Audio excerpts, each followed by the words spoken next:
반갑습니다. 다코TV의 다코스입니다.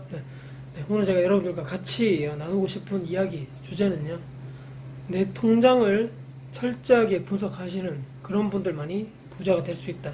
전 이렇게 주제를 잡아봤습니다. 오늘 어떻게 하면 내 통장을 잘 분석할 수 있을 것인가, 어떻게 하면 내가 부자로 갈 수 있는 확률이 조금이라도 높아질 것인가에 대해서 궁금하신 분들은요, 영상 시청하시기 전에 구독, 좋아요 눌러주시면 감사드리겠습니다. 바로 시작하도록 하겠습니다. 제가 이런 그 주제를 말씀드리기 앞서서 여러분들 그 책 아시죠?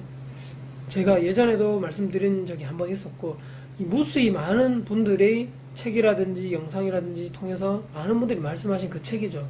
바로 예전에 나왔던 이제 부자 아빠 가난한 아빠 책, 로버트 기요사키, 그 책에 있는 내용을 가지고 오늘 여러분들과 잠시 한번 좀 쉽게 여러분들과 같이 한번 나눠볼 예정인데요. 여러분들 그 책에 그런 얘기가 나오죠. 자, 부채, 자산과 부채에 대해서 그런 개념이 나옵니다.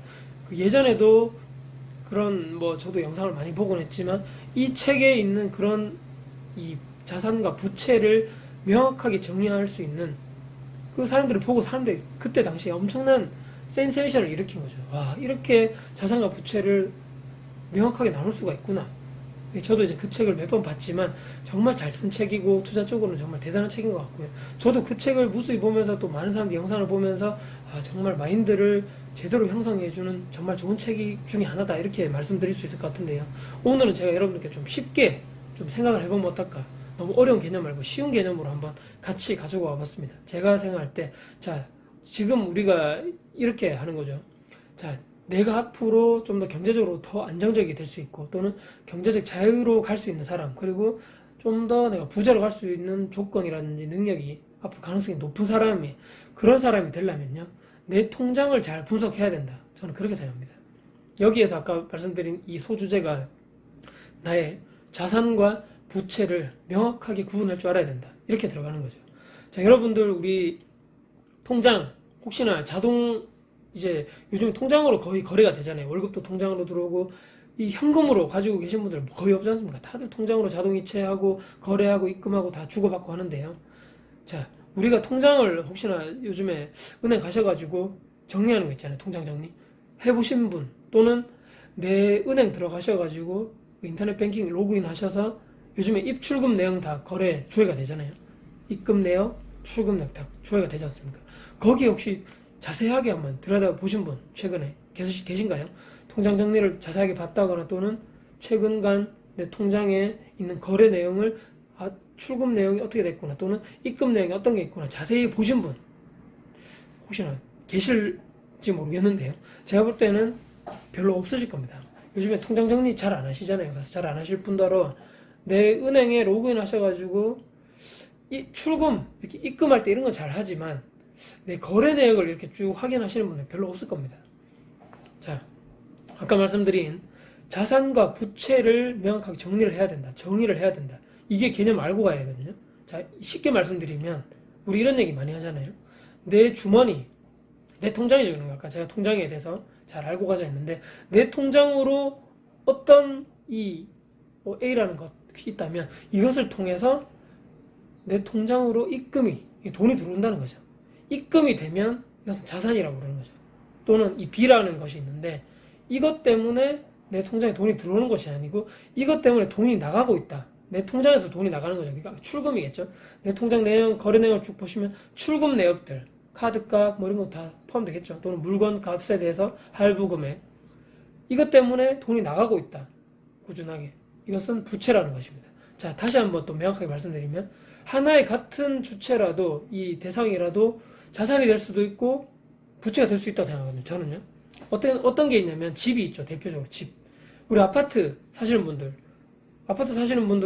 그냥 내 돈 주고 다 사시는 분도 있는 반면에, 하지만 대부분의 분들이 아파트 가격이 워낙 비싸다 보니까 보통 대출을 다 받고 근저당하고 은행에서 돈을 빌려가지고 같이 사시는 분들이 많은데, 그 책에도 그렇게 정의되어 있죠.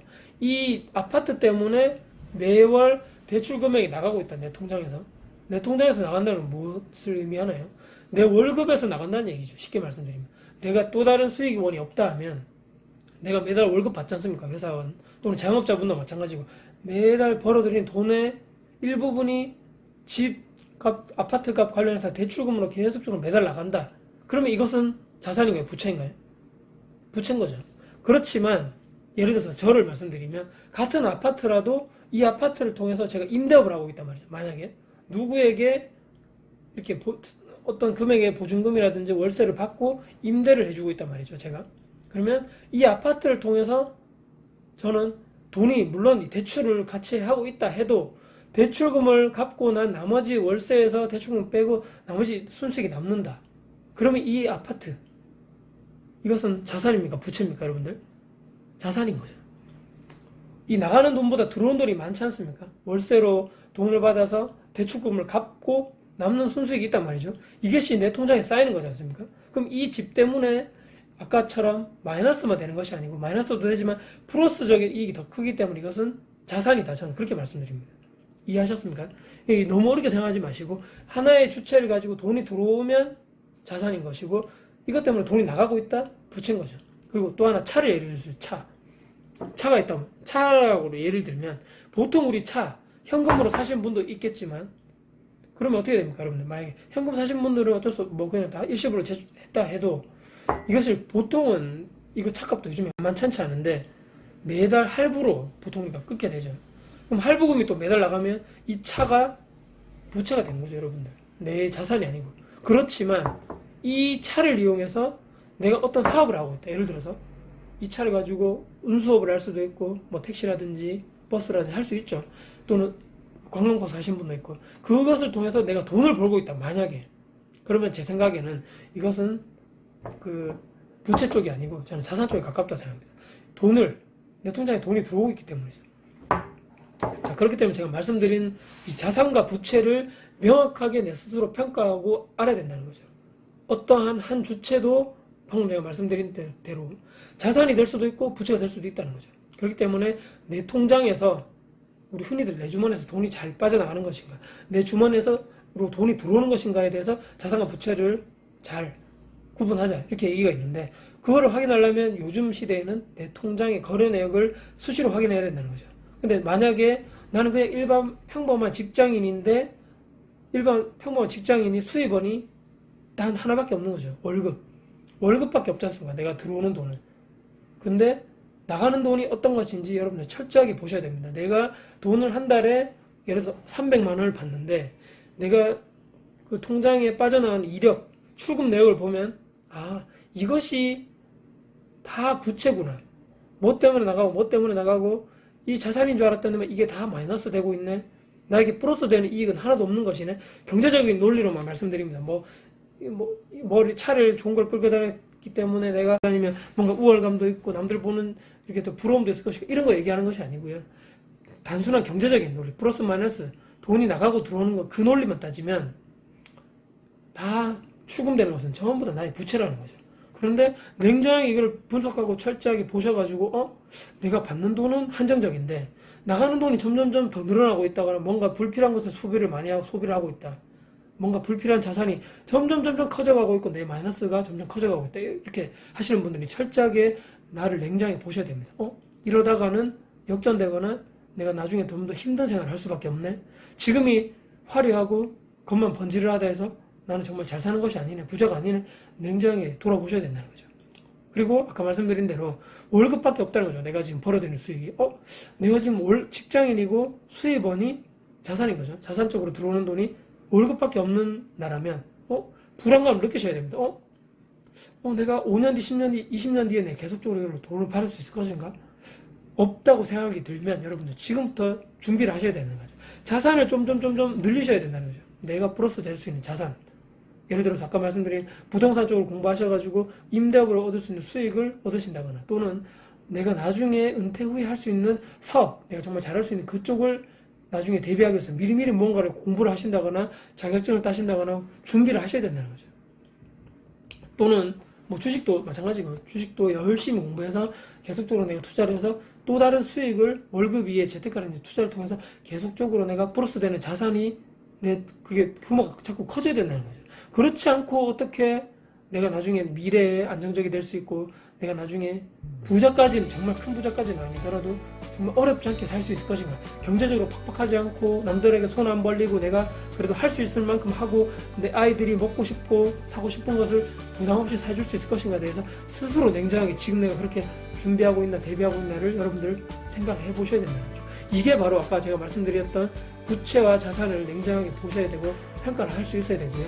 그렇기 위해서는 내 통장 거래 내역이라든지 자동이체 관련돼가지고 내 통장에 있는 거래 내역들 인터넷 뱅킹 로그인 하셔서 보셔도 되고 통장을 나중에 은행 가셔가지고 정리하셔서 보셔도 된다는 거죠.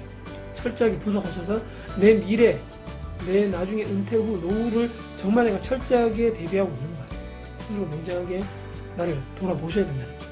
그렇게 되는 사람만이 분명히 부자가 될 자격, 경제적 자유, 시간적 자유를 충분하게 나중에 이룰 수 있는 가능성이 높은 사람이라고 저는 오늘 말씀드리면서 영상을 이렇게 마무리해 볼까 합니다. 여러분들 어떠신가요? 정말 나는 잘할 수 있을까? 내 통장을 잘 분석해서 이렇게 하면 뭔가 좀 삶이 바뀔 것인가? 안 될 거야. 나는 이렇게 지금도 이렇게 팍팍한데 조금 해봤자 얼마나 변화되겠어. 이렇게 부정적으로 생각하시는 분들이 계신가요? 혹시 그렇게 생각하시는 분들이 있다면 정말 여러분들 인생은 정말 죄송하지만 바뀔 확률은 없습니다. 하지만 이 영상 보시면서 조금이라도 바뀌어야 되겠다. 맞네, 이 사람 말대로 지금 내가 최근에 내 자산과 부채를 철저하게 분석해 보지 않았어. 그리고 앞으로 미래에 대해서 내가 준비를 하지 않았어. 지금부터 뭔가 준비하고 시작하는 조금이라도 1%라도 변하는 그 시간이 지금부터 시작이 되자. 이렇게 생각하시는 분들은요, 나중에 분명히 긍정적으로 변화할 확률이 높다. 저는 이렇게 말씀드립니다. 자, 오늘 영상 어떠셨습니까? 영상 혹시 도움되셨다면요, 구독, 좋아요 눌러주시면 정말 감사드리겠습니다. 네, 오늘도 영상 봐주셔서 너무 감사드리고요. 지금까지 다쿠스TV의 다쿠스였습니다. 감사합니다.